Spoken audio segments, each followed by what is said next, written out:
Bonjour à tous, bienvenue sur The Glove Driver et bienvenue à Barcelone avec Aston Martin parce qu'aujourd'hui je vous emmène dans les coulisses de la Formule 1 en partenariat aussi avec Red Bull. Mais pour commencer la journée, on va prendre des Aston Martin Vantage avec la boîte manuelle dans des petites routes autour de Barcelone. Donc je vais vous faire vivre ma journée complète et je pense que ça va être hyper intéressant parce que moi en tant que fan de Formule 1, c'est la première fois que j'ai le droit à un accès complet à la Formule 1, donc on va avoir le droit au paddock, on va avoir le droit à tous les accès sur le circuit, ça va être absolument génial. Et pour commencer, petit tour en Aston Martin, ça va être plutôt sympa. Donc me voilà au volant de la Vantage AMR. Alors déjà le seul problème c'est qu'il faut que je me fasse à cette boîte de vitesse parce que c'est une boîte dogleg. Mais là on a trouvé une route qui est juste incroyable.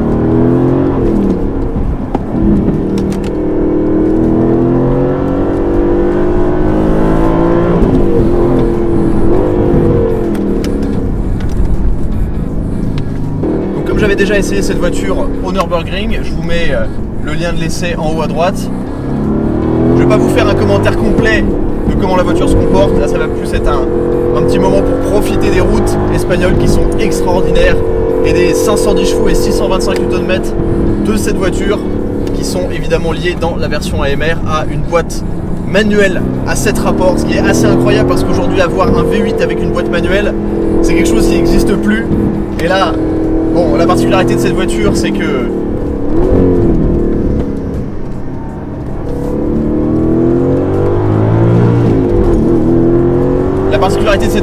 comparé à la version avec la boîte automatique, il y a 100 kg de moins parce que la boîte est beaucoup plus légère.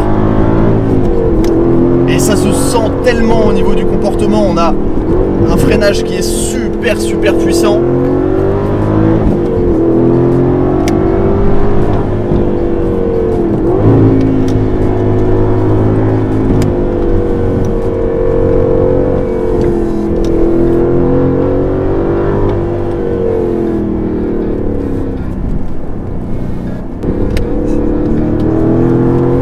La voiture est tellement agile et c'est vraiment ce qui m'avait surpris la dernière fois quand j'avais conduit au Nürburgring, c'est qu'elle est d'une agilité qui est hors norme. Forcément avec cet énorme V8 on a énormément de couple. Là pour repartir c'est juste génial. Et on sent que la voiture est d'une agilité hallucinante dans les virages, elle est très rassurante. Même si je me rappelle que la version AMR m'avait vraiment surpris sous la pluie lorsque je l'avais essayé au Nürburgring parce que sous la pluie avec la voiture qui fait 100 kg de moins elle est super vivante et il faut faire attention. Bon là j'ai pas désactivé le contrôle de traction parce qu'on est quand même sur la route, mais on sent que la voiture a envie de jouer, mais elle est tellement rassurante. On a un train avant qui est... Oh les routes c'est du caviar. On a un train avant qui est tellement planté.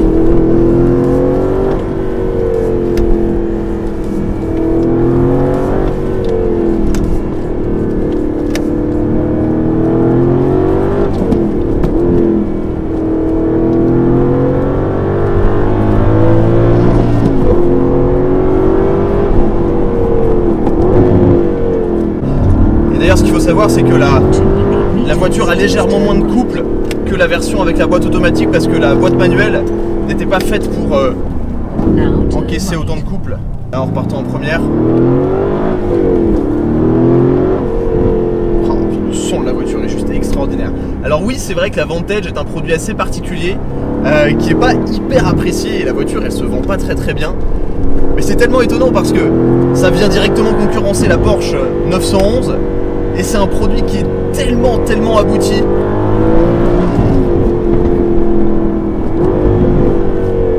Et qui est tellement fun à emmener.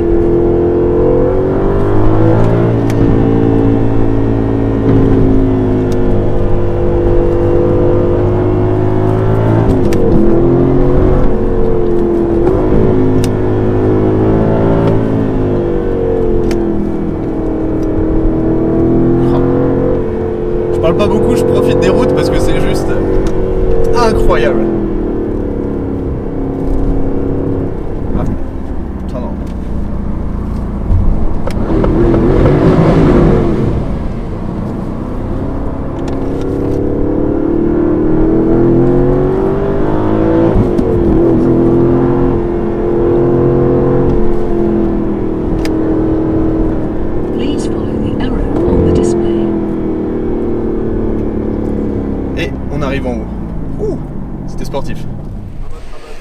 vient d'arriver en haut de la montagne à notre première destination. Bon, j'avoue que je me suis vraiment lâché au volant de la voiture. En même temps, les routes étaient tellement parfaites. Et cette voiture, en fait, elle vous permet d'aller tellement vite, de façon tellement sereine. Je trouve un produit qui est super abouti, je vous le rappelle, si vous voulez regarder la vidéo complète de l'essai de la voiture avec toutes mes impressions, vous regardez en haut à droite de votre écran. Donc les trois voitures sont des Vantage AMR avec la boîte manuelle, celle-ci dans un gris métallisé hyper joué. Alors toutes les voitures ont absolument toutes les options en carbone. La nôtre c'est celle avec cette superbe peinture bleue qui est très métallisée avec la lame blanche à l'avant et ses jantes Diamond Cut. Et ici il y a la dernière voiture en grise avec les étriers rouges qui est plus élégante, plus subtile. Mais en fait moi la raison pour laquelle j'ai pris cette voiture en particulier, c'est parce que l'intérieur est entièrement en Alcantara. Alors comme vous voyez ici la boîte manuelle et on a l'intégralité du tableau de bord qui est en Alcantara avec ces parties là en carbone. On a aussi les inserts de carbone dans la porte, inscription Vantage ici et les sièges qui sont au milieu en carbone. Ça c'est ma GoPro qui s'éteint et bien sûr la boîte manuelle. Donc c'est vraiment pour ça que je choisis cette voiture parce que je préfère vraiment quand c'est de l'Alcantara. Ici on a marqué Vantage, c'est super joli. Mais waouh, quelle voiture!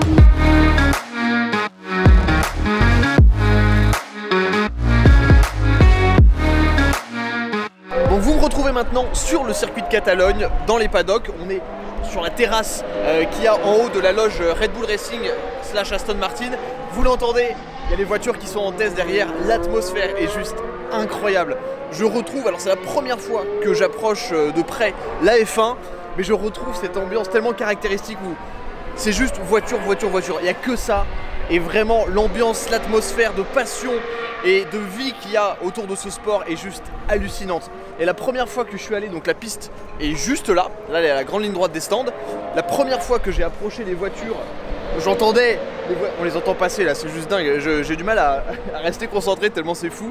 Mais quand j'ai vu les voitures pour la première fois passer sur la ligne droite, j'ai eu un vrai moment d'émotion parce que c'est tellement extraordinaire de voir ça pour la première fois et ça m'a fait exactement la même émotion que lorsque je suis allé aux 24 heures pour la première fois. On en a tellement entendu parler, j'ai vu tellement de vidéos sur la Formule 1, j'ai suivi tellement de grands prix et là je me retrouve proche des voitures en plein cœur de la Formule 1. Donc c'est juste une expérience mais hors du commun, exceptionnelle. J'ai failli pleurer tout à l'heure, honnêtement.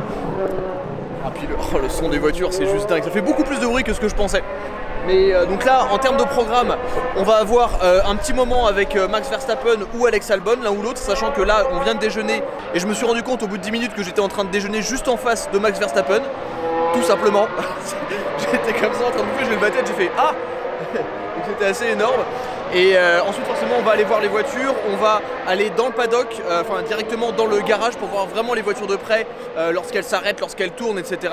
Et on va avoir droit de faire également un pit walk pour marcher sur la piste et pour pouvoir voir un petit peu toutes les voitures. Donc j'ai hâte de vous partager ça, c'est vraiment une expérience de dingue. Un grand merci à Red Bull et Aston Martin pour cette opportunité. Je passe la meilleure journée de ma vie là.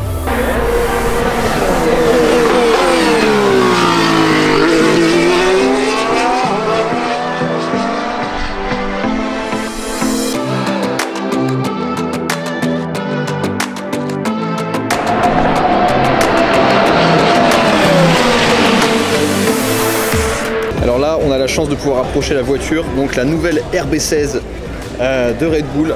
Ce qui est vraiment hallucinant avec ces voitures, c'est vraiment l'aérodynamisme, c'est un truc de dingue.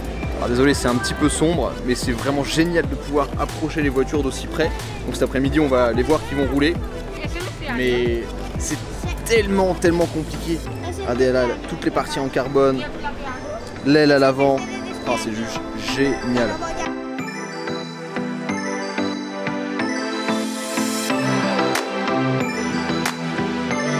Donc maintenant on va avoir un moment hyper privilégié, 10 minutes avec Max Verstappen pour lui poser des questions. Je suis vraiment un idiot parce que j'ai oublié mon trépied de poser la caméra, donc je vais essayer de filmer comme je peux.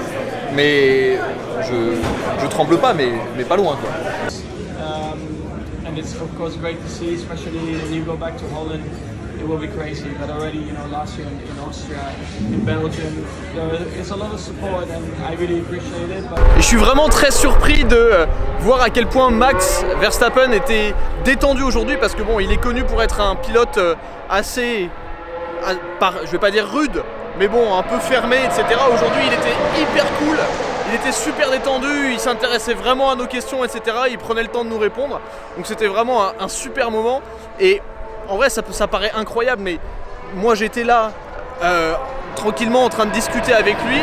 Et juste après l'interview, la responsable du marketing Aston Martin qui est avec nous a dit que cette interview là de 10 minutes, elle avait pris 2 mois et demi de préparation pour avoir lieu. Parce que c'est pas lui qui doit s'adapter à notre emploi du temps, c'est nous qui devons nous adapter à son emploi du temps à lui, c'est normal. Et donc ça fait 2 mois et demi qu'il travaille pour faire en sorte que ces petites 10 minutes là avec Max Verstappen, elles arrivent, sachant qu'on était juste notre groupe, à savoir 6 autour de la table, à lui parler pendant 10 minutes et à lui poser toutes les questions qu'on voulait. Et là où je me suis vraiment rendu compte d'à quel point c'était exceptionnel, c'est que quand je suis sorti de la loge Red Bull pour aller me balader comme là je suis en train de faire, il y avait des tonnes et des tonnes de personnes devant le paddock Red Bull qui attendaient, même pas pour réussir à prendre une photo avec Max, mais juste pour prendre une photo de lui. C'est du vrai fanatisme, c'est incroyable. Les fans de Formule 1, c'est une religion quoi, c'est hallucinant. Et d'ailleurs à propos, si je peux vous conseiller, parce que moi j'aime beaucoup la Formule 1 mais je suis pas un expert, j'en apprends tous les jours. Mais si je peux vous conseiller une excellente chaîne sur la Formule 1, c'est Despiello. Je mets son lien YouTube dans la description. Mais excellente chaîne sur la Formule 1, beaucoup de bonnes informations et beaucoup de contenu. Mais quelle expérience, c'est incroyable. Je me lasserai jamais d'entendre ce son. Et forcément, quand on était face à Max Verstappen, on avait préparé les questions, mais c'est très intimidant. Et c'est toujours bizarre de poser des questions à quelqu'un qui doit recevoir 50 fois les mêmes questions tout le temps. Mais du coup, moi, les questions que je lui ai posées, bon, c'était forcément quelle voiture il conduisait. Alors en ce moment, il conduit une Aston Martin DBS Superleggera, plutôt sympathique. Et parmi les questions que je lui ai posées, alors je lui ai demandé quel était son circuit préféré, son Grand Prix préféré. Il m'a dit clairement Spa-Francorchamps. Rapport au dénivelé, parce que c'est une piste qui est très rapide. Forcément, les voitures, les Formule 1, elles sont vraiment faites pour fonctionner avec l'aérodynamisme, donc pour avoir des virages très longs et très rapides, bah, c'est ce qu'il y a de mieux. Ils sont pas forcément fans des virages très lents, parce que c'est pas là où la voiture fonctionne le mieux. Qu'est-ce qu'il aimait faire durant ses temps off? Tout simplement, il a dit juste profiter et justement pas faire grand chose parce que ça lui change du rythme de malade qu'il a normalement. Et la dernière question que j'ai pu lui poser, c'était qu'est-ce qui en tant que pilote était le plus dur pour lui. Et il a dit qu'il n'y avait pas vraiment de choses qui étaient difficiles, mais qu'il y avait des choses qui étaient très compliquées, enfin en termes de challenge plutôt, et que c'était forcément le pilotage parce qu'il faut toujours être à son maximum, que forcément les batailles avec les autres voitures et pendant les grands prix sont hyper demandantes en termes d'engagement, en termes de préparation, etc. Et donc vraiment ce qu'il y a de plus difficile entre guillemets, forcément c'est le pilotage. Mais du coup voilà, c'était ces réponses que j'ai pas pu filmer parce que c'était très compliqué de filmer à l'intérieur de la loge Red Bull. J'avais personne pour me filmer et bon, c'est toujours très compliqué. Mais c'était vraiment un moment privilégié, extraordinaire. Donc juste en face de moi, mais je peux pas vous le montrer, on a les paddocks avec toute l'équipe qui travaille sur la voiture. On vient de voir Alex Albon à l'instant partir après pas mal de temps de préparation où il préparait la voiture. Là, on est sur le bord de la piste avec les voitures qui passent et on va sûrement avoir la chance de voir un pit stop, donc une voiture. De toute façon, il n'y a qu'une seule voiture en ce moment chez Red Bull qui court, et de voir la voiture qui va s'arrêter, qui va être checkée par les mécaniques et qui va repartir. Donc hâte de voir ça parce que c'est la première fois que j'approche de près une Formule 1 et c'est amusant parce que même si l'ambiance à l'intérieur du garage et à l'intérieur du paddock ressemble énormément à ce que j'avais déjà pu vivre aux 24 heures du Mans, et ben c'est drôle, mais on sent qu'ici l'ambiance c'est beaucoup plus chirurgical, c'est beaucoup plus propre.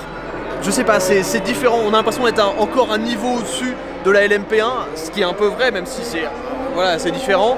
Ce qui est impressionnant, c'est que chaque pilote a toute une équipe derrière lui. Chaque pilote a son responsable de son moteur, son responsable de ses pneus, son physio, son ingénieur en chef, qui sont vraiment dédiés à chaque pilote. Et là, juste derrière, il y a les équipes de Red Bull Racing qui se préparent parce que Alex Albon va faire un pit stop. Donc on va avoir le droit de voir un pit stop en direct. C'est assez stylé.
intéressant, c'est qu'on peut voir la loge Red Bull où j'étais tout à l'heure, j'étais au 3e étage, et c'est, on peut le voir ici, la plus grosse loge de toutes les équipes en fait, parce que déjà il y a 2 teams, il y a Aston Martin Red Bull Racing et il y a aussi la nouvelle écurie AlphaTauri. C'est pour ça que la team est vraiment énorme, et rien qu'au sein de Red Bull Racing, il y a 950 personnes qui travaillent dans l'équipe, ce qui est absolument monstrueux. Et en gros, ce truc là il fait 3 étages, et en fait chaque paddock arrive en bloc avec des camions. Là il faut une vingtaine de camions pour transporter tout ce bloc là, et ils vont transporter en fait tout simplement cette structure aux 4 coins du globe pour suivre chaque Grand Prix. Ça sera exactement dans cette configuration là, donc c'est assez impressionnant. Et juste en bas on peut voir voilà, des camions Red Bull, etc. Là on a Mercedes AMG Petronas, etc., etc. Puis là on a un énorme truc Red Bull. Mais la logistique qu'il y a là-dedans, c'est juste incroyable. Il est maintenant temps de quitter Barcelone, de quitter le soleil, mais ne vous inquiétez pas, il y a des aventures très sympas qui arrivent prochainement. J'espère que ce contenu vous a plu, c'était clairement l'un des trucs les plus dingues que j'ai jamais fait de ma vie. Si vous avez suivi un peu mes stories sur Instagram, etc., il n'y avait pas que la F1, il y avait aussi beaucoup de choses autour, des choses que je partage uniquement sur Instagram, un peu autour de l'hôtel, la nourriture qu'on a pu essayer, etc. C'était vraiment génial. Si vous avez aimé et que vous aimeriez que je fasse plus de contenu avec de la Formule 1 et que je continue à découvrir en même temps que vous, alors je sais qu'il y a forcément des gens qui s'y connaissent 1000 fois mieux que moi en Formule 1, mais au moins j'apprends. N'hésitez pas à me le dire dans les commentaires, mettez un pouce bleu, bien sûr abonnez-vous à la chaîne si ça vous plaît, et je vous dis à très vite sur The Glove Driver.